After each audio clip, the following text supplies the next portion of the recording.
Yeah. So life could be considerably worse, and it'll get worse after about 10 minutes.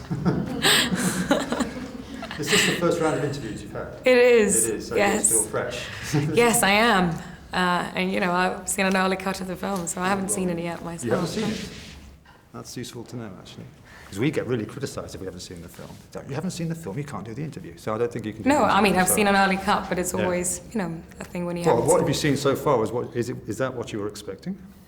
Well, you know, it's as an actor in any film that you do, it's more, especially when you see something the first time, you kind of just reference all the memories because it's a film of nearly 2 hours and you've done 3-4 hours of footage every day for 4 hours. But I think they've done a wonderful job with what I saw back then. So now I'm just really thrilled and excited to see the final product tonight.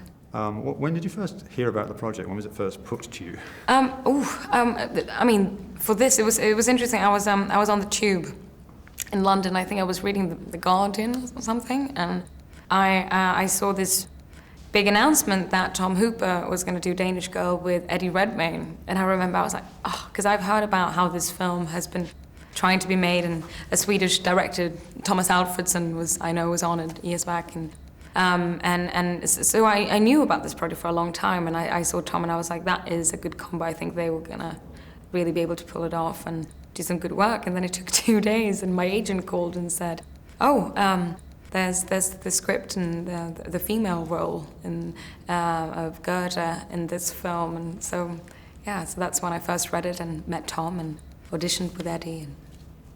What's more important to you, the process of making the film or the end result?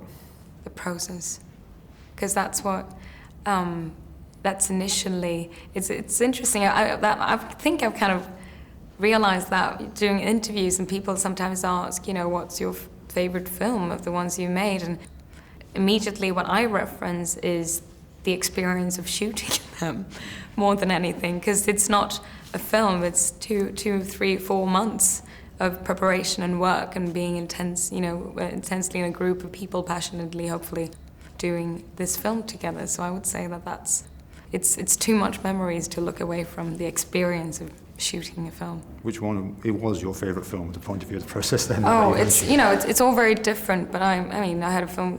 This was an amazing experience to work with Eddie in this, and with Tom and Matthias, was an older friend who I really wanted to work with. Ex Machina was a wonderful experience. A Royal Affair was another one. It's always also wonderful when you're with films sometimes able to be away on location, because it becomes very much like not a summer camp, but you know, the thing of people kind of gathering, being very intensely working together, and focused. And we were away for a while on this film, which. How long were you away for? Maybe, I think we were in London for most of the time in a studio, but then we were 1.5, maybe 2 weeks in Brussels, pretending Paris. And then we were in Denmark for 10 days, 2 weeks. What do you as an actress want from a director that in this case you got from Tom? We started off shooting in a studio, and we did almost all the scenes just with Eddie and I in apartment in Denmark and an apartment in Paris, that is, where a big part of the film is set. So it was very intense the first 4 weeks, and a lot of the very emotional and strong scenes were played out then. And Tom was just he's so pinpoint in seeing when we maybe, you know, have played out a scene and we're on a road, and he could definitely come out, and I know that he had seen what both of us were trying to do, where we were aiming, you know. It's a very subtle thing because each take is different, and he was so several times come in and give us like one note, one little key that was very, you know, intelligent emotionally, and that just made us go in a very, very different route and really opened up the scene. And that was something I was really impressed by, that he was able to narrow it down to something single-handedly that would help us find what we wanted. I've been given this, so I won't even ask anything more, because I respect people's time and energies.